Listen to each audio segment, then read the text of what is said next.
Hello students, welcome to the IMB education. आज की इस वीडियो में हम करने वाले हैं क्लास 11 बायोलॉजी का chapter 8 cell the unit of life का पार्ट 2। इससे पहले वाले जो पार्ट है उसके अंदर हम इंट्रोडक्शन देखा था, नीट का वेटेज देखा था और इसके बाद हमने बात की थी सेल थ्योरी की, जहाँ से क्वेश्चन आए थे वो भी डिस्कस किए थे। ओवरव्यू देखा था सेल का शेप, साइज वगैरह के बारे में। अगर आपने वो पहला लेक्चर नहीं देखा तो आपको आई बटन में लिंक मिल जाएगा प्लेलिस्ट का, आप जाकर देख सकते हो। ओके, आज जो हम बात करने वाले इस टॉपिक में, वहां पर हम देखेंगे प्रोकैरियोटिक सेल्स। तो प्रोकैरियोटिक सेल्स जो वो कंप्लीट करेंगे। पहले हम बात करेंगे शेप साइज कैसा होता है, फिर उसके बाद करेंगे जेनेटिक मटेरियल कैसा होता है, उसके बाद बात करेंगे इसका बाहरी जो स्ट्रक्चर होता है वो कैसा होता है, फिर उसके बाद करेंगे इसके राइबोसोम वगैरह कैसे होते हैं और क्या उसमें स्ट्रक्चर पाया जाता है। तो इन सब के बारे में जो आज की वीडियो में हम डिस्कस करेंगे। यहाँ से आपका नीट 2020 के अंदर, 18 के अंदर, 2015, 17 और 13, तो यहाँ पे काफी सारे जो क्वेश्चन है वो यहाँ से आए हुए हैं। तो चलिए स्टार्ट करते हैं प्रोकैरियोटिक सेल्स के बारे में। प्योर एनसीईआरटी लेक्चर रहेगा क्योंकि मोस्टली जो क्वेश्चन होते हैं वो एनसीईआरटी बेस्ड ही होते हैं और सभी क्वेश्चन भी हम यहाँ पे डिस्कस करते हैं। तो देख लीजिए, यहाँ पे बात करते हैं the prokaryotic cells are represented by bacteria, blue green algae, mycoplasma and PPLO. यानी जो प्रोकैरियोटिक सेल्स होते हैं वहां पर आपको कौन कौन मिल जाते हैं? बैक्टीरिया जो होते हैं उनके पास आपको प्रोकैरियोटिक सेल्स मिलेंगे। ब्लू ग्रीन एल्गी जो होती है वहां पे भी आपको जो वो कौन से सेल्स मिलेंगे? Prokaryotic cells. माइकोप्लाज्मा में भी, और पीपीएलओ यानी प्लूरा न्यूमोनिया लाइक ऑर्गेनिज्म होते हैं। बहुत ही छोटे छोटे ऑर्गेनिजम्स होते हैं जिनको हम पीपीएलओ बोलते हैं, प्लूरो न्यूमोनिया लाइक ऑर्गेनिज्म बोलते हैं उनको। ओके, सिंगल सेल्स के होते हैं, काफी छोटे। तो वो क्या होते हैं, उनके पास जो सिंगल सेल्स होता है वो क्या होता है? प्रोकैरियोटिक सेल्स ही होता है। तो यहाँ पे जो मेनली बात करिए वो किंगडम मोनेरा के अंदर जितने भी ऑर्गेनिज्म मिलते हैं वहां पे आपको सब में जो वो प्रोकैरियोटिक सेल्स जो देखने को मिल जाते हैं। यूनिसेलुलर प्रोकैरियोटिक सेल्स आपको कहाँ पर देखने को मिलते हैं? केवल और केवल जो मोनेरा किंगडम होता है वहां पर देखने को मिलते हैं, उसी की बात ये कर रहा है। They are generally smaller and multiply more rapidly than the eukaryotic cells. Simple सा ये डिफरेंस बता रहे हैं प्रोकैरियोटिक और यूकैरियोटिक में। तो प्रोकैरियोटिक होते हैं वो काफी स्मॉल होते हैं एज कंपेयर टू आपके यूकैरियोटिक सेल, और इसी वजह से वहां पे जो डिवीजन होती है वो फास्ट होती है, यानी बहुत जल्दी जल्दी डिवाइड करते हैं। वन सेल जो वो डिवाइड होकर टू सेल्स के अंदर कन्वर्ट हो जाता है, काफी जल्दी जो वो डिवीजन वहां पर देखने को मिलता है। कौन से सेल्स में? प्रोकैरियोटिक सेल्स के अंदर। यहाँ पे फिगर दी हुई है 8.2, वो भी हम आगे देखेंगे। कुछ यहाँ पे अलग अलग जो ऑर्गेनिजम्स दिखाए गए हैं। They may vary greatly in shape and size. अब इनकी जो शेप और साइज हो सकता है वो बहुत ही अलग अलग हो सकता है, यानी बैक्टीरिया भी आप देखोगे काफी अलग अलग जो शेप एंड साइज है उनकी हो सकती है। फोर बेसिक यहाँ पे दी हुई है, the four basic shape of bacteria are bacillus like rod like, coccus spherical, vibrio comma shaped and spirillum spiral. तो यहाँ पे ये जो फोर शेप है ये तो हमने किंगडम मोनेरा के अंदर देखी थी, वहां पे डायग्राम भी दिए थे। अगर आपको वो चैप्टर देखना है बायोलॉजिकल क्लासिफिकेशन, उसका भी आपको आई बटन में प्लेलिस्ट का लिंक मिल जाएगा। वो चैप्टर हमारा कंप्लीट हो चुका है, उसके डिस्कशन क्वेश्चन भी कर चुके हैं। तो यहाँ पर जो है ये शेप जो दी हुई है वो किंगडम मोनेरा में देखी थी कि यहाँ पे अलग अलग शेप जो है वो हो सकती है बैक्टीरिया की। आगे लिखा है the organisation of the prokaryotic cell is fundamentally similar even though prokaryotic exhibit a wide variety of shape and function. यानी जो सिंपल जो जहां से ऑर्गेनाइजेशन होता है, यानी जो प्रोकैरियोटिक सेल होता है उसके अंदर जो भी चीजें होती है वो लगभग सिमिलर होती है। ओके, मतलब उनका जो फंडामेंटल स्ट्रक्चर है वो बहुत ही सेम होता है, मतलब ये चीजें आपको मिलेगी। फॉर एग्जांपल वहां पर सेल वॉल आपको मिलेगी, जो न्यूक्लियर मेम्ब्रेन आपको बिल्कुल भी नहीं मिलेगी। ओके, जो जेनेटिक मटेरियल होगा वो पूरी तरह से नेक्ड होगा। तो ये कुछ जो होते हैं वो फंडामेंटल सिमिलरिटीज होती है, यानी फंडामेंटल स्ट्रक्चर होते हैं। तो प्रोकैरियोटिक के अंदर कुछ जो होते हैं वो फंडामेंटल स्ट्रक्चर बिल्कुल सेम मिलेंगे। कोई भी आप प्रोकैरियोटिक घुसा लो उसके अंदर न्यूक्लियर मेम्ब्रेन कभी भी नहीं मिलेगी, सेल वॉल मिलेगी मिलेगी। तो ये क्या कहते हैं? फंडामेंटल। तो ये चीजें तो प्रोकैरियोटिक के अंदर सिमिलर होगी, बट फिर भी जो है वो अलग अलग शेप उनकी हो सकती है। शेप अभी देखी थी, बेसिलस हो सकती है, कोकस, विब्रियो, स्पाइरलम। तो शेप उनकी अलग अलग हो सकती है और फंक्शन भी उनके अलग अलग हो सकते हैं। यानी कुछ ऐसे बैक्टीरिया होंगे जो केवल ऑटोट्रोप होंगे, कुछ ऐसे होंगे जो हेट्रोट्रोप होंगे। ओके, ऑटोट्रोप में भी कीमोन सिंथेटिक। ओके, यहाँ पे तो हमने ये चीजें डिस्कस की थी मोनेरा किंगडम के अंदर भी। तो यही कुछ बात कर रहा है कि वहां पे जो है वो फंक्शन उनके अलग अलग हो सकते हैं, शेप अलग अलग हो सकती है, बट जो फंडामेंटल कैरेक्टर होते हैं वो बिल्कुल सेम होते हैं। आगे लिखा है all prokaryotic have a cell wall surrounding the cell membrane except in mycoplasma. यानी एक माइकोप्लाज्मा है जिसके अंदर जो वो सेल वॉल नहीं मिलती है, बाकी जितने भी प्रोकैरियोटिक होते हैं उनके अंदर हमें देखने को मिल जाती है क्या? Cell wall. ओके तो ये जो है वो माइकोप्लाज्मा वाला जो हमने क्वेश्चन डिस्कस भी किया था, कहाँ पर, जो बायोलॉजिकल क्लासिफिकेशन वाला चैप्टर था वहां पर। तो हमें ये याद रहना चाहिए कि जो माइकोप्लाज्मा होती है उसके पास जो वो सेल वॉल नहीं होती है, बाकी जितने भी प्रोकैरियोटिक होते हैं उनके पास क्या देखने को मिल जाती है, सेल वॉल देखने को मिल जाती है। The fluid matrix filling the cell is the cytoplasm. ये तो हमने लास्ट लेक्चर के अंदर भी डिस्कस किया था कि साइटोप्लाज्म जो है वो प्रोकैरियोटिक हो चाहे यूकैरियोटिक हो, दोनों के अंदर जो है वो साइटोप्लाज्मा मिलेगा ही मिलेगा। There is no well defined nucleus. और प्रोकैरियोटिक हमने कैरियोट का मतलब बताया था, कैरियोट का मतलब होता है न्यूक्लियस, प्रो का मतलब primitive, not a well develop. तो यहाँ पे जो वेल डेवलप न्यूक्लियस नहीं है इसीलिए वहां पर न्यूक्लियर मेम्ब्रेन भी नहीं है, और जो आपकी न्यूक्लियस है वो वेल डिफाइंड नहीं है। The genetic material is basically naked. Basically naked क्यों है, क्योंकि वहां पर न्यूक्लियर मेम्ब्रेन प्रेजेंट नहीं है। प्रोकैरियोटिक के अंदर सबसे मेन डिफरेंस यही है कि न्यूक्लियर मेम्ब्रेन जो प्रोकैरियोटिक में नहीं है और यूकैरियोटिक में न्यूक्लियर मेम्ब्रेन प्रेजेंट है। Not enveloped by a nuclear membrane. तो यहाँ पे साफ साफ बता दिया क्यों जेनेटिक मटेरियल नेक्ड है, बिकॉज वहां पर न्यूक्लियर मेम्ब्रेन एब्सेंट है। In addition to the genomic DNA, ये इंपॉर्टेंट है, यहां से नीट 2019 ओडिशा के अंदर जो क्वेश्चन आ चुका है। अब बात करेंगे आगे, क्वेश्चन पूरा डिस्कस करेंगे आगे। The genetic material is basically naked, यहां पे लिखा है the genomic DNA the single chromosome circular DNA. तो यहां पर जो जेनेटिक मटेरियल है उसके इनसाइड में, किसके इनसाइड में, प्रोकैरियोटिक में, वो कैसा है, सिंगल क्रोमोसोम, यानी आपको क्रोमोसोम कितना देखने को मिलेगा, केवल और केवल 1। जैसे ह्यूमन के अंदर कितने देखने को मिल जाते हैं, 46। ओके तो यहां पर जो प्रोकैरियोटिक होते हैं वहां पे क्रोमोसोम कितने होते हैं, केवल और केवल सिंगल होता है। डीएनए कैसा होता है, सर्कुलर डीएनए होता है। Many bacteria have small circular DNA outside the genomic DNA. These smaller DNA are called plasmid. ये काफी इंपॉर्टेंट है प्लाज्मिड। बायोटेक्नोलॉजी के अंदर हम ये भी पढ़ते हैं कि वहां पर जो वेक्टर की तरह प्लाज्मिड को यूज किया जाता है। अब इसको समझिए, मान लीजिए यहां पर ये जो हम बना रहे हैं ये आपका एक बैक्टीरिया है, ये क्या आपका एक बैक्टीरिया है। ओके अब इसके अंदर यहां पर ये जो जेनेटिक मटेरियल है ये इसका मेन जेनेटिक मटेरियल यानी मेन जीनोम है इसका। ये सिंपल सा जेनेटिक मटेरियल हमने बनाया, कोई न्यूक्लियर मेम्ब्रेन यहाँ पर हमने नहीं बनाई क्योंकि न्यूक्लियर मेम्ब्रेन यहाँ पे क्या होती है, एब्सेंट होती है। तो ये जो हमने बड़ा सा बनाया है ये क्या है, main genetic material, main genome है उसका, किसका, बैक्टीरिया का। उसके अलावा यहाँ पर मान लीजिए ये छोटा सा एक अलग पार्ट है। ओके यहाँ पे ये जो छोटा सा आपको पार्ट दिखाई दे रहा है ये भी क्या है, जेनेटिक मटेरियल यानी ये भी डीएनए।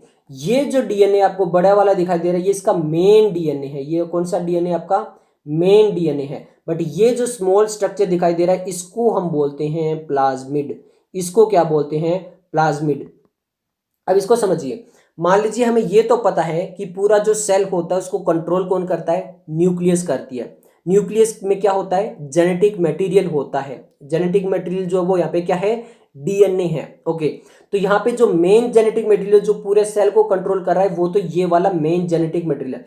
ये जो है वो कंट्रोल नहीं कर रहा है, पूरे जो सेल है उसको कंट्रोल नहीं कर रहा है, बट फिर भी थोड़ा सा जेनेटिक मटेरियल जो मेन जेनेटिक मटेरियल है उससे थोड़ा सा बाहर है, उसी को बोला जाता है प्लाज्मिड। आई होप कि आपको ये प्लाज्मिड समझ में आ चुका होगा। अब ये प्लाज्मिड करता है क्या, देखिए the plasmid DNA confer certain unique phenotype character to such bacteria. One such character is resistance to antibiotics. यानी ये जो बैक्टीरिया के पास जो अलग से प्लाज्मिड है, यानी जो अलग से थोड़ा सा जेनेटिक मटेरियल अलग है मेन से छोड़कर, वो जो है वो अलग अलग फिनोटाइप कैरेक्टर प्रोवाइड करता है बैक्टीरिया को। कैसे कैरेक्टर, मान लीजिए कि कोई बैक्टीरिया है, ओके ये बैक्टीरिया है, तो हम एंटीबायोटिक्स वगैरह लेते हैं, जैसे बैक्टीरिया वगैरह से कोई डिजीज हो जाती है तो हम एंटीबायोटिक्स लेते हैं कि वो जो बैक्टीरिया उसकी ग्रोथ को स्टॉप करें या फिर बैक्टीरिया को किल करे। तो यहां पर अगर उसमें प्लाज्मिड है तो हो सकता है, ऐसा जरूरी नहीं है, हो सकता है कि जो हम एंटीबायोटिक ले रहे हैं उससे वो रेजिस्टेंस करवाने में उस बैक्टीरिया की हेल्प कर दे, और वो कौन कर सकता है, ये प्लाज्मिड कर सकता है। तो कुछ ऐसे कैरेक्टर, फिनोटाइपिक कैरेक्टर जो होते हैं वो प्रोवाइड करते हैं ये प्लाज्मिड, ये इनका कैरेक्टर होता है। Okay in higher classes you will learn that this plasmid DNA is used to monitor bacterial transformation with foreign DNA। ये यहाँ पर जो बात कर रहा है हायर क्लासेस में, ये कहीं ज़्यादा हायर क्लास नहीं है, क्लास 12th बायोटेक्नोलॉजी। वहाँ पे हम पढ़ते भी हैं ट्रांसफॉर्मेंट्स क्या है, नॉन ट्रांसफॉर्मेंट्स क्या है, क्या सेलेक्टेबल मार्कर है, कैसे हमें पता चलता है कि वहाँ पर जो वो ट्रांसफॉर्मेंट्स हो चुका है या नहीं हो चुका है। वो कंप्लीट डिस्कशन जो यहाँ पर बता रहे हैं वो कहाँ पर होगा, बायोटेक्नोलॉजी के अंदर होगा। ओके, जो आपकी एक अलग यूनिट है क्लास 12th बायोलॉजी के अंदर ही, वहां पर ये प्लाज्मिड जो है उसका वापिस से पूरा रोल आ जाता है और प्लाज्मिड के बारे में बहुत सारी डिटेल के अंदर हम कहाँ पे डिस्कस करते हैं, बायोटेक्नोलॉजी के अंदर डिस्कस करते हैं। Nuclear membrane is found in eukaryotic. Prokaryotic के अंदर जो वो न्यूक्लियर मेम्ब्रेन नहीं होती है, बट यूकैरियोटिक के अंदर आपको न्यूक्लियर मेम्ब्रेन मिल जाएगी। लास्ट लेक्चर के अंदर हमने सेल ऑर्गेनल के बारे में भी बात की थी कि वहां पे एंडोप्लाज्मिक रेटिकुलम, लाइसोसोम वगैरह जो वो देखने को मिल जाते हैं। No organelles like the ones in eukaryotic are found in prokaryotic cell except for ribosome. ये भी हमने बात की थी कि जो आपका नॉन मेम्ब्रेनस सेल ऑर्गेनल होता है जिसको बोलते हैं राइबोसोम, राइबोसोम आपका प्रोकैरियोटिक और यूकैरियोटिक दोनों के अंदर मिलता है। बट जैसे आपके एंडोप्लाज्मिक रेटिकुलम हो गए, लाइसोसोम वगैरह हो गए, माइटोकॉन्ड्रिया वगैरह हो गए, वो जो है हमें प्रोकैरियोटिक के अंदर देखने को बिल्कुल भी नहीं मिलती है। यही बता रहा है कि no organelle like the one in eukaryotic, जो यूकैरियोटिक के अंदर सेल ऑर्गेनल होते हैं वैसे सेल ऑर्गेनल हमें प्रोकैरियोटिक के अंदर देखने को नहीं मिलते हैं। आगे लिख रखा है prokaryotic have something unique in the form of inclusion. अभी हम इंक्लूजन बॉडी की बात करेंगे, आगे पूरा आएगा कि इंक्लूजन बॉडी क्या होती है और क्या नहीं होती है। यहां से आपका नीट 2015 में और नीट 2020 में इसी इंक्लूजन बॉडी से क्वेश्चन आया था। वो इंक्लूजन बॉडी आगे डिस्कस करेंगे। तो ये जो इंक्लूजन बॉडी होती है ये स्पेशल और स्पेशल किसके पास मिलती है, प्रोकैरियोटिक के पास मिलती है। इसे लिखा है प्रोकैरियोटिक हैव समथिंग यूनिक। तो क्योंकि इंक्लूजन बॉडी जो होती है वो यूनिक होती है और वो किसके पास मिलती है, प्रोकैरियोटिक सेल्स के पास मिलती है। A special differentiated form of cell membrane called mesosome is the characteristics of prokaryotic। इसके अलावा जो सेल मेम्ब्रेन होती है, सेल मेम्ब्रेन तो चाहे आपका प्रोकैरियोटिक हो यूकैरियोटिक हो दोनों में मिलेगी। तो यहाँ पर जो प्रोकैरियोटिक के पास जो सेल वॉल होती है वो एक डिफरेंशिएटेड स्ट्रक्चर बनाती है जिसको बोलते हैं मीजोसोम। ये मीजोसोम क्या करती है क्या नहीं करती है ये भी अभी जो सेल एनवेलपमेंट मॉडिफिकेशन है इसमें आगे आएगा। इसके सारे फंक्शन भी बताए जाएंगे कि मीजोसोम क्या करती है और क्या नहीं करती है। तो ये भी इंपॉर्टेंट है कि यहाँ पर जो प्रोकैरियोटिक की सेल मेम्ब्रेन होती है वो अलग एक मेम्ब्रेनस स्ट्रक्चर बनाती है जिसको बोलते हैं mesosome. They are essentially infolding of cell membrane. और ये मीजोसोम कुछ भी नहीं है, सेल मेम्ब्रेन के इनफोल्डिंग होते हैं। फॉर एग्जाम्पल देखिए, मान लीजिए यहाँ पर ये जो है ये ओके ये सेल मेम्ब्रेन है, ये क्या है सेल मेम्ब्रेन। तो ये कुछ ऐसे इनफोल्डिंग बना लिए, ये सेल मेम्ब्रेन ही है बट यहाँ पे इसने जो वो इनफोल्डिंग बना ली और वापस से वो ऐसे सेल मेम्ब्रेन चलती रही। तो ये जो आपको ऐसे स्ट्रक्चर दिखाई दे रहा है, ये जो फोल्डिंग से बने हुए हैं अलग अलग स्ट्रक्चर से जो बन गए हैं, किसके, सेल मेम्ब्रेन के। कौन सा सेल, प्रोकैरियोटिक सेल। तो इन्हीं को बोला जाता है मीजोसोम। इन्हीं को क्या बोला जाता है, मीजोसोम बोला जाता है। ओके, अब यहाँ पे ये जो डायग्राम दिए हुए हैं इनको एक बार अच्छे से देख लेते हैं। यहाँ से इस डायग्राम से आपका नीट 2013 कर्नाटका स्टेट के अंदर क्वेश्चन आ चुका है। यहाँ पर दिया है a typical eukaryotic cells that is 10 to 20 micrometre, यानी इसका जो साइज है वो 10 to 20 माइक्रोमीटर है। और ये कौन सा सेल है, ध्यान से रखना, यूकैरियोटिक सेल है। तो यहाँ पर देखिए ये आपको न्यूक्लियस दिखाई दे जाएगी, इसके बाद वेल डेवलप्ड न्यूक्लियर मेम्ब्रेन दिखाई दे जाएगी। ये छोटे छोटे ब्लैक डॉट दिखाई दे रहे हैं वो राइबोसोम है। और ये जो राइबोसोम के अलग जो वेसिकल लाइक स्ट्रक्चर चल रही है ये क्या आपका एंडोप्लाज्मिक रेटिकुलम है, रफ एंडोप्लाज्मिक रेटिकुलम। यहाँ पे गोल्गी अप्रेचस वगैरह दिखाई दे जाएंगे। तो यहाँ पे मेन सबसे मेन जो स्ट्रक्चर है वो ये वाला, यहाँ पे ये पूछा गया कि ये क्या स्ट्रक्चर है। तो ये जो है वो माइटोकॉन्ड्रिया है। ये कौन सा है, माइटोकॉन्ड्रिया है।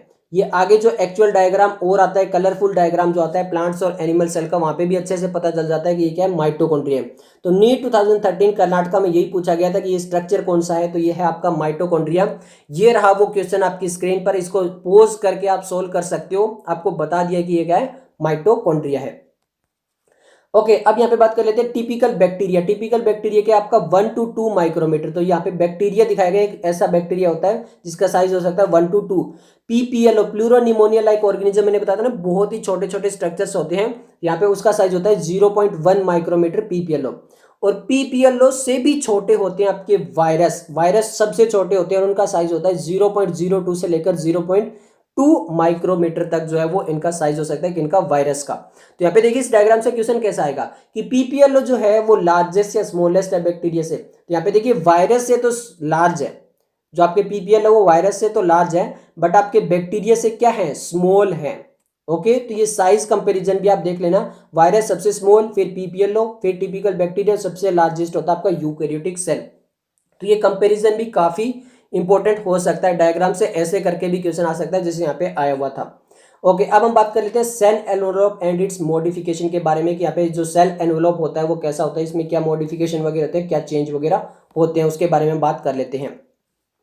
तो सबसे पहले सेल एनवेलोप होता क्या है, जो सेल को कवर करता है। एनवेलोप हम क्यों लेते हैं, किसी चीज को कवर करने के लिए। तो यहाँ पे सेल जो है, जो प्रोकैरियोटिक सेल की बात करेगा ये केवल, तो जो प्रोकैरियोटिक सेल है उसके बाहर जो उसको कैसे कवर कर रखा है, क्या क्या उसके बाहर लेयर है और उनके क्या क्या मॉडिफिकेशन है, क्या क्या उनके फंक्शन है, उनके बारे में हम बात करने वाले हैं। तो यहाँ पे लिखा है most prokaryotic cell particularly the bacterial cell have a chemically complex cell envelope।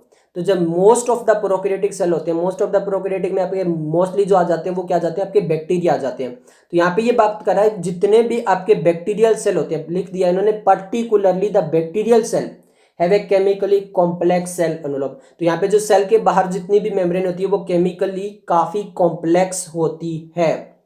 किसके अंदर, प्रोकैरियोटिक सेल के अंदर, बैक्टीरिया के अंदर। The cell envelope consist of a tightly bound 3 layered structure. तो यहाँ पे जो सेल एनवेलोप है उसके बाद टोटल कितनी लेयर है, 3 लेयर है। टोटल कितनी लेयर है, 3 लेयर है। सबसे आउटर मोस्ट कौन सी है, the outer most is glycocalyx. उसके बाद कौन सी है, followed by the cell wall, उसके बाद आएगी cell wall. And the inner most inner जो होगी वो कौन सी होगी, आपका प्लाज्मा मेम्ब्रेन होगी। ओके, तो यहाँ पे आप ऐसे समझ सकते हो, मान लीजिए यहाँ पे ये जो है वो आपका सेल है। ओके, ये क्या है, आपका सेल है। तो यहाँ पे इसके बाहर ये हो गई सेकंड लेयर और ये बिल्कुल आउटर मोस्ट हो गई आपकी थर्ड लेयर। ओके, तो ये जो आउटर मोस्ट है बिल्कुल बाहर वाली है वो क्या हो जाएगी आपकी ग्लाइकोकैलिक्स। जो उसके इनसाइड में है वो क्या हो जाएगी आपकी सेल वॉल, और जो बिल्कुल इनर में है वो क्या हो जाएगी आपका प्लाज्मा मेम्ब्रेन हो जाएगी। तो इसको अच्छे से याद रखना कि जो एक सेल होता है उसके बाद 3 लेयर होती है, मोस्टली जितने भी बैक्टीरिया होते हैं वहां पे सबसे बाहर आउटर मोस्ट ग्लाइकोकैलिक्स, फिर सेल वॉल और फिर इनर में होती है प्लाज्मा मेम्ब्रेन।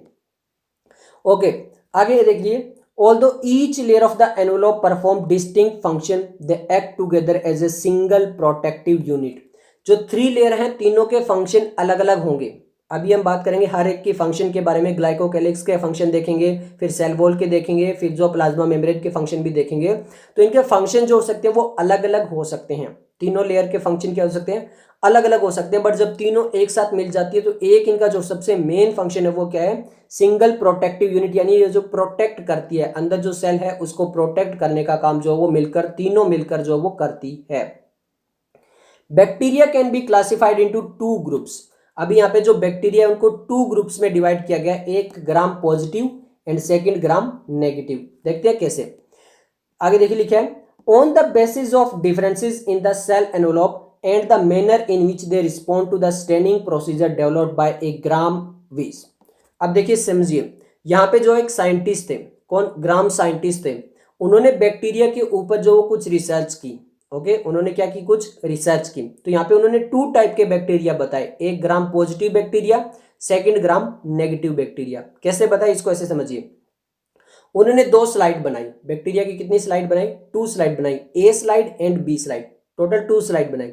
अब वहां पर उन्होंने डाई डाल दी। डाई का मतलब सिंपल सा आप ऐसे समझ सकते हो, स्टेनिंग करने का मतलब होता है सिंपल सा, जैसे होली खेल रहे हैं, बैक्टीरिया के साथ क्या खेल रहे हैं, होली खेल रहे हैं, यानी उन पे कलर डाल दिया। ओके, सिंपल सा आप ऐसे समझ लीजिए। तो वहां पे क्या डाल दिया, अलग अलग कलर, ए वाले में भी वही, बी वाले में भी वही। फिर जो वो होली पूरे दिन खेलते रहे उनके साथ, ऐसे सभी बैक्टीरिया को पूरा रंग लगा दिया। ओके, अब जो वो होली तो खत्म हो गई, अगले दिन जाके क्या किया, उनको अल्कोहल से वॉश कर लिया, उनको साफ कर दिया अल्कोहल से। ओके, और वॉश करने के बाद दोबारा लेके आए तो यहाँ पे देखा कि जो ए वाला है, ए वाला, उसमें अभी भी कलर रह गया है, मतलब वॉश करने के बाद वो कलर कहीं पर भी नहीं जा रहा है, जो कलर हो गया था वो कलर अभी है। बट जो बी वाले बैक्टीरिया जिनके साथ होली खेली थी और उनको वॉश किया तो वो जो है वो कलर चला गया। वॉश दोनों को सेम अल्कोहल से ही किया, बट ए वाले के पास कलर रह गया, बी वाले के पास कलर नहीं रहा। तो जिसको कलर रह गया जिसके पास, उसको बोल दिया ग्राम पॉजिटिव, और जिसके पास वॉश करने के बाद कलर नहीं रहा, जो पहले थे वैसे ही हो गए, उनको बोल दिया ग्राम नेगेटिव। आई होप कि आपको सिंपल सा समझ में आ चुका होगा। देखिए, those that take up the gram stain simple सा है, कलर, जो कलर करते हैं, स्टेनिंग करते हैं, आर ग्राम पॉजिटिव, यानी जिनको वॉश करने के बाद take up the gram stain, जिन्होंने ग्राम स्टेन अब भी रहा, जो कलरफुल रहे, उनको बोल दिया gram positive. And others that do not are called gram negative, यानी वो जिनके पास स्टेनिंग नहीं रही, जिनके पास कलर नहीं रहा, उनको बोल दिया ग्राम नेगेटिव।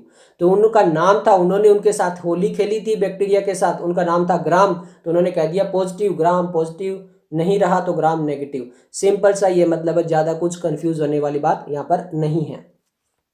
अब हम बात कर लेते हैं ग्लाइकोकैलिक्स की। सबसे पहले तो आपको ये याद रहना चाहिए, आउटर मोस्ट लेयर, जो सबसे आउटर मोस्ट, वो कौन सी है? ग्लाइकोकैलिक्स है। अब यहाँ पे बात कर लेते हैं आगे, देखिए, glycocalyx differ in composition and thickness among different bacteria, यानी जो ग्लाइकोकैलिक्स है वहां पर उनकी कंपोजिशन और थिकनेस अलग अलग हो सकती है, यानी किसी में जो ग्लाइकोकैलिक्स है वो काफी लार्ज हो सकता है, थिक हो सकता है, किसी में ग्लाइकोकैलिक्स जो वो काफी थिन हो सकता है। इसके अलावा it could be a loose sheath called the slime layer in some, कुछ ऐसे ऑर्गेनिज्म हो सकते हैं जहाँ पे वो बहुत ही लूज सीथ बना सकता है, बहुत ही मतलब ऐसे ज्यादा हार्ड लेयर नहीं है, बहुत ही लूज जो है वो लेयर बना लेता है, उसको बोलते हैं slime layer. In sum, while in other it may be thick and tough called the capsule, और कुछ ऐसे होते हैं जिनके अंदर जो है वो क्या बना लेते हैं, काफी थिक होती है, ग्लाइकोकैलिक्स की जो लेयर होती है वो काफी थिक भी होती है और काफी टफ भी होती है। ओके, तो उसको बोलते हैं हम कैप्सूल। आई होप आपको समझ में आ गई। जहां पे ग्लाइकोकैलिक्स जो वो काफी लूज है, ओके, उसको बोलते हैं स्लाइम लेयर, और जहां पे ग्लाइकोकैलिक्स काफी थिक है, काफी मोटी है और काफी टफ है, ओके, उसको बोल देते हैं हम कैप्सूल। अब जो आपका ग्लाइकोकैलिक्स है, यहां से नीट 2013 में आया हुआ क्वेश्चन है, ये रहा आपकी स्क्रीन पे। नीट 2013 कर्नाटका में क्वेश्चन पूछा गया था। The term glycocalyx is used for, तो ये जो ग्लाइकोकैलिक्स टर्म है वो किसके लिए यूज करते हैं? तो ऑप्शन दिए गए, देखिए, a layer present between cell wall and membrane of bacteria, cell wall of bacteria, bacterial cell glyco engineer to process and glycosylated proteins, and option D है a layer surrounding the cell wall of bacteria. तो अभी हमने पढ़ा था सबसे outer most जो layer होती है वो कौन सी होती है? आपकी ग्लाइकोकैलिक्स होती है, उसके बाद आपकी सेल वॉल और सबसे इनर प्लाज्मा मेम्ब्रेन। तो ऑप्शन डी देखिए, a layer surrounding the cell wall of bacteria, तो यानी जो सेल वॉल ऑफ बैक्टीरिया उसके बाहर जो लेयर होती है, जो सराउंडिंग होती है सेल वॉल के बाहर, वो कौन सी होती है? आपकी ग्लाइकोकैलिक्स होती है। तो यहां से हमारा आंसर आ जाएगा ऑप्शन डी।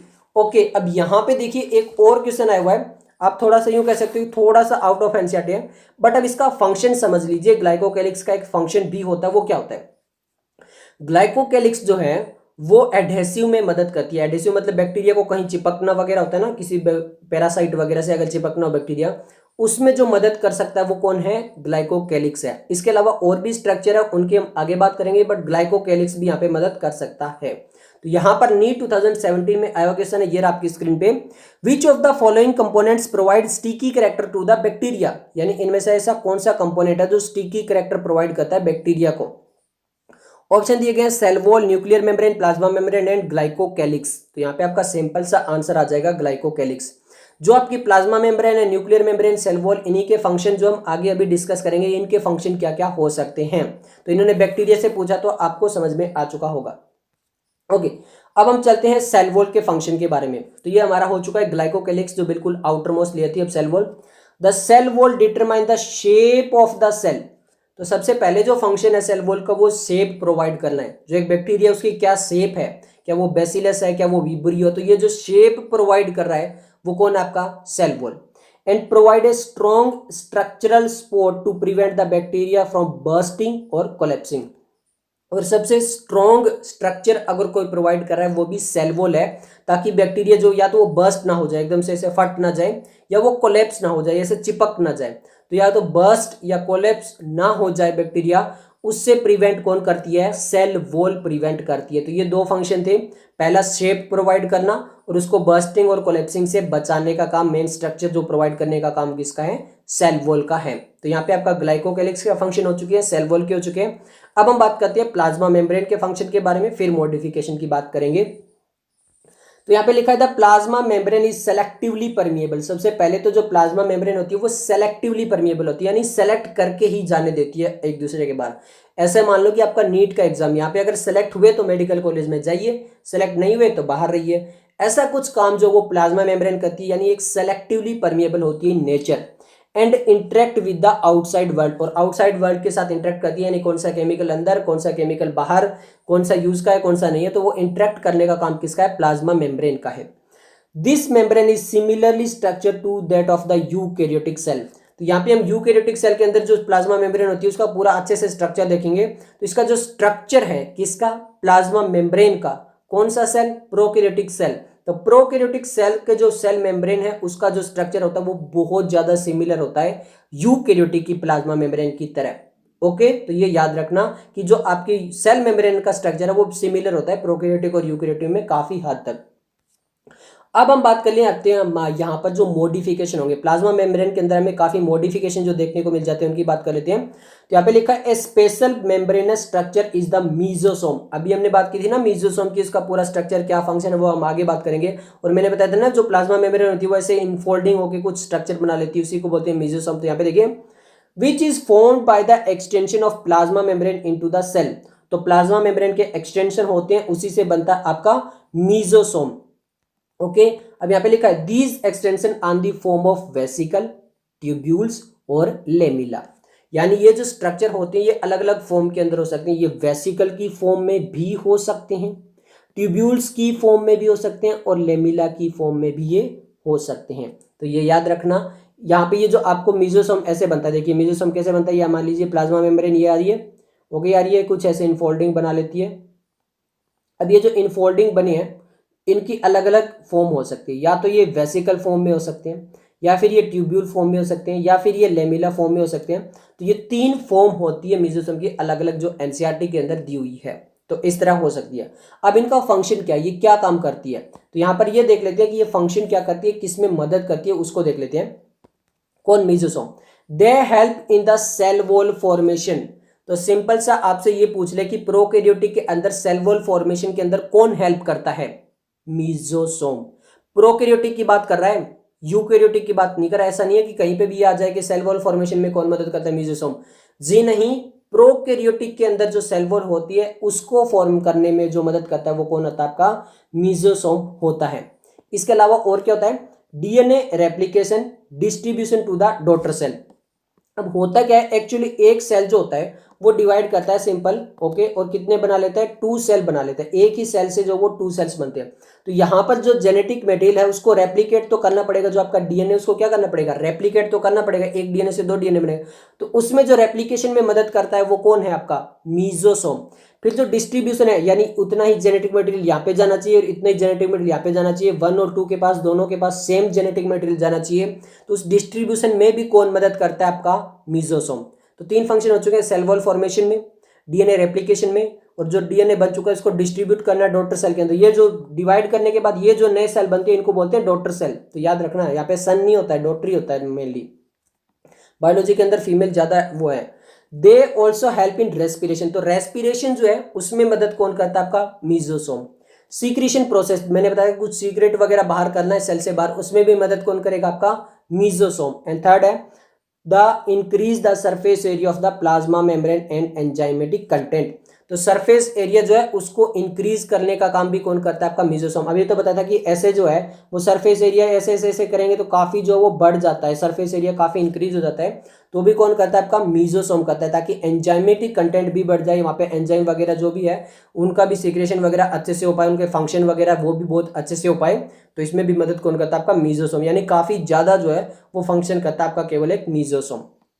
ओके, आगे देखिए, इन सम प्रोकैरियोटिक लाइक साइनोबैक्टीरिया, जो साइनोबैक्टीरिया है वहां पे कुछ और स्ट्रक्चर भी देखने को मिल जाते हैं। देखिए, there are other membranous extension into the cytoplasm called chromatophore which contain pigment.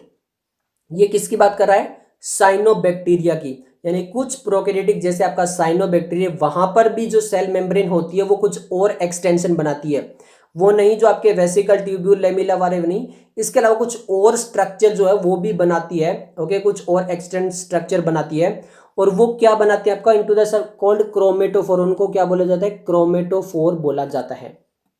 इसको आप ऐसे समझ सकते हो, यहाँ पर देखिए मैं आपको थोड़ा सा सिंपल सा समझाने की कोशिश कर रहा हूँ। यहाँ पर ये मान लीजिए कि ये हमारा बैक्टीरिया है, ओके, ये बैक्टीरिया की सेल मेम्ब्रेन है। तो यहाँ पर ये ऐसे स्ट्रक्चर जो बनाया वो मीजोसोम बन गया। फिर थोड़ा सा आगे जाता है और यहाँ पे थोड़े से कुछ और एक्सटेंशन बनाती हैं, ओके, कौन है ये आपकी प्लाज्मा मेम्ब्रेन।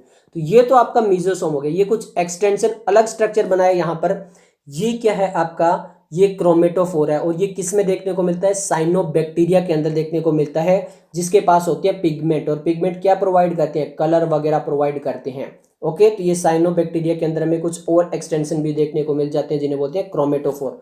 हर एक वर्ड, हर एक लाइन जो एनसीईआरटी में लिखी हुई है काफी इंपॉर्टेंट होती है, यहाँ से कॉपी पेस्ट आए हुए हैं, ओके। तो इसीलिए जो है वो लाइन टू लाइन मैं आपको क्वेश्चन भी साथ में करवा रहा हूँ। अब हम बात करते हैं आगे, ये तो हो चुकी है यहाँ पर बैक्टीरिया के अंदर जो मेम्ब्रेन वगैरह थी उसके बारे में। अब हम बात करते हैं कि बैक्टीरिया जो वो मोटाइल भी हो सकते हैं, नॉन मोटाइल। मोटाइल का मतलब है अपने आप एक जगह से दूसरी जगह चला गया।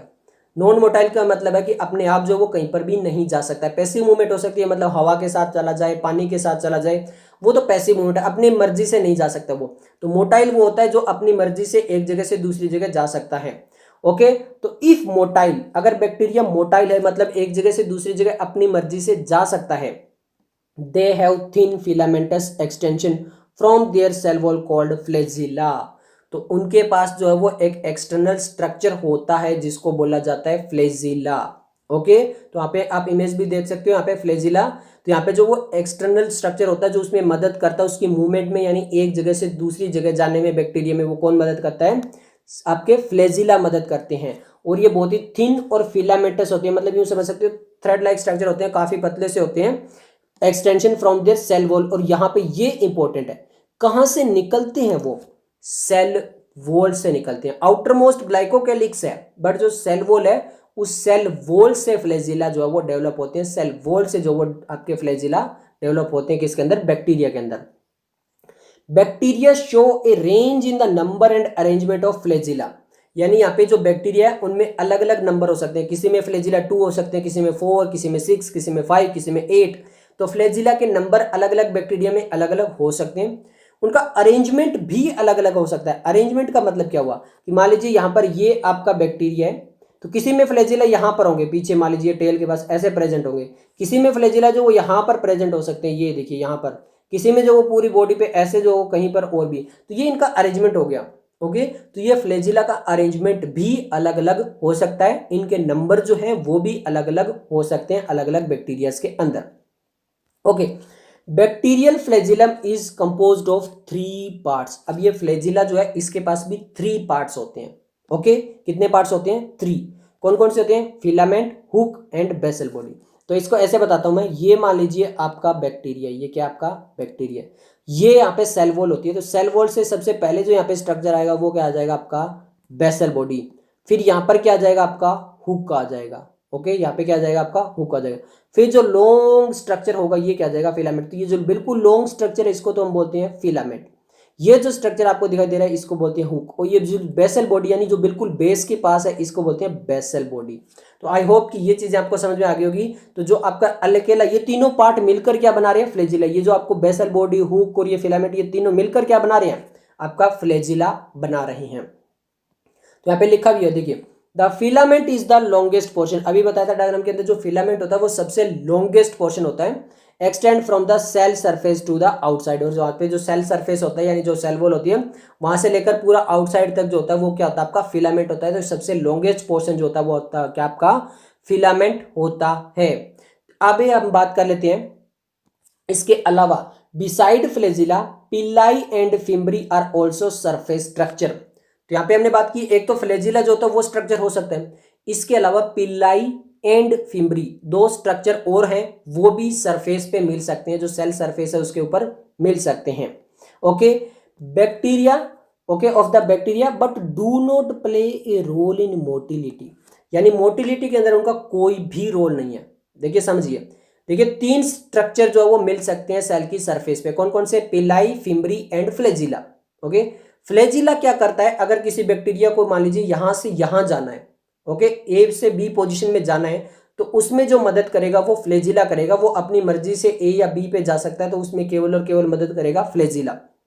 इसके अलावा जो पिलाई और फिम्बरी है वो सरफेस के ऊपर होती तो है, बट वो उसकी मूवमेंट में, लोकोमोशन में, मोटिलिटी में कोई भी मदद नहीं करती है। यानी ए से बी जाना है तो ये बोल दे मेरे पास पिलाई और फिम्बरी है, मुझे ले चलो, तो पिलाई और फिम्बरी बोलेगी ना, हम ये काम नहीं करते कि कहीं भी ले चलो, ये हमसे काम नहीं होता है। तो वो कोई भी रोल प्ले नहीं करती है मोटिलिटी के अंदर। यहां से आपका क्वेश्चन आया हुआ है, अभी डिस्कस करेंगे एक बार। ओके, आगे देख लीजिए। The pili are elongated tubular structure made up of a special protein. तो यहाँ पे जो पिलाई होती है वो कैसी स्ट्रक्चर होती है? ट्यूबुलर स्ट्रक्चर होती है। ट्यूबुलर स्ट्रक्चर होती है कौन सी? पिलाई।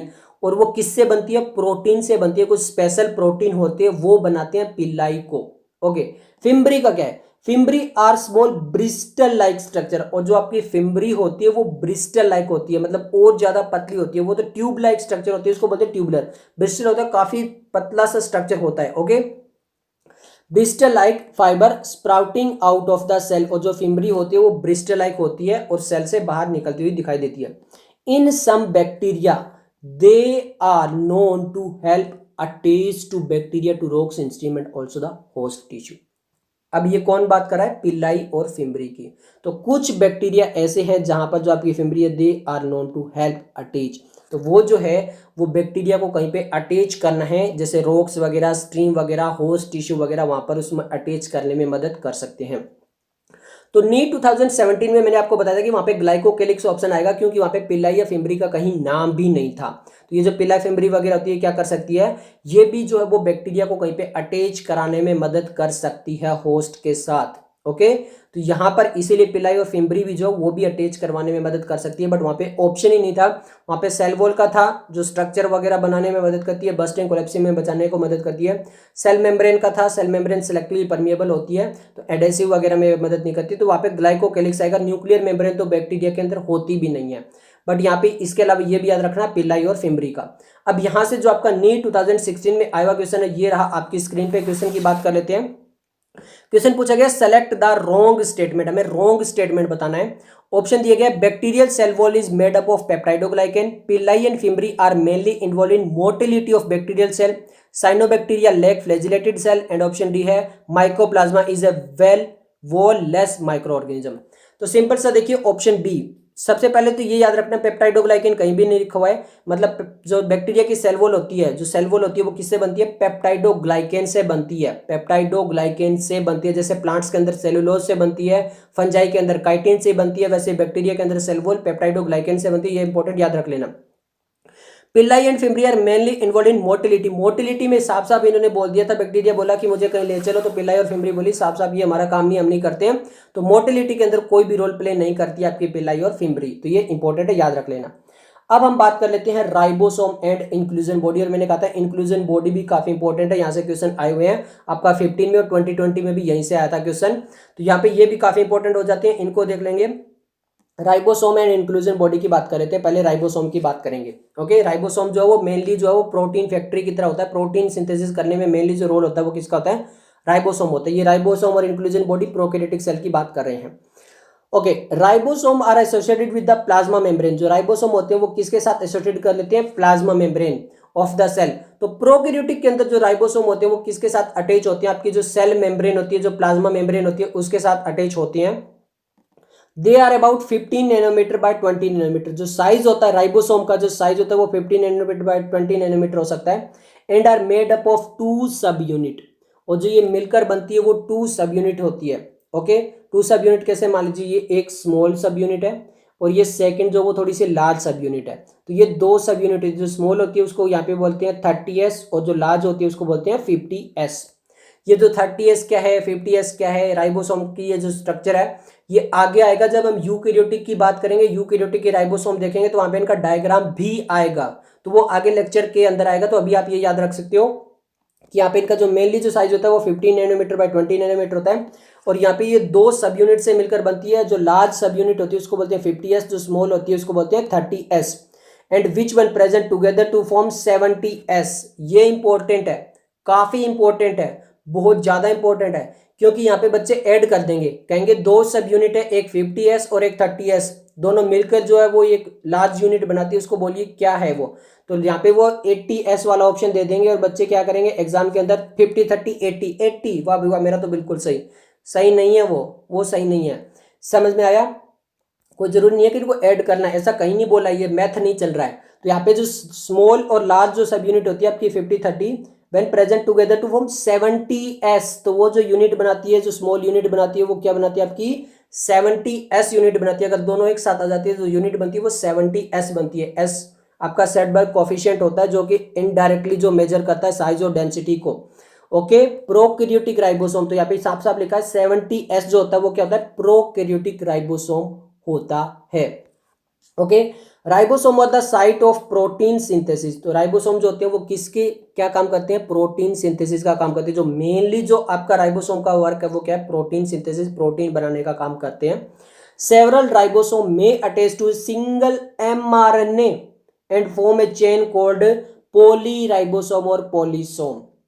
ये इंपॉर्टेंट है कि बहुत सारे राइबोसोम जो है वो एक single mRNA messenger RNA, mRNA याद रखना है। ये आरएनए भी 3 टाइप्स के पढ़ते हैं हम आगे, मॉलिक्यूलर बेसिस ऑफ इनहेरिटेंस। कितने टाइप के, 3 टाइप के पढ़ते हैं, rRNA, tRNA, ओके, snRNA, बहुत सारे टाइप के पढ़ते हैं। तो वहां पे ये जो बात कर रहा है वो किसकी बात कर रहा है, mRNA की बात कर रहा है। rRNA होता है, tRNA होता है, mRNA होता है। यहाँ पे जो बात कर रहा है वो mRNA के साथ अटैच हो जाते हैं और चेन बनाते हैं जिसको बोलते हैं पॉलीराइबोसोम। मतलब बहुत सारे राइबोसोम एक ही mRNA पे अटैच, उसको बोलते हैं पॉली। पॉली का मतलब मेनी, राइबोसोम तो है ही, तो पॉलीराइबोसोम या फिर इसको बोला जाता है पॉलीसोम। ओके, यहाँ पे राइबो भी हटा दिया जाता है, सीधा बोल दिया जाता है पॉलीसोम। तो इसका भी मतलब क्या है कि बहुत सारे राइबोसोम अटैच हो चुके हैं mRNA के साथ में। The ribosome of A polysome translate the mRNA into protein.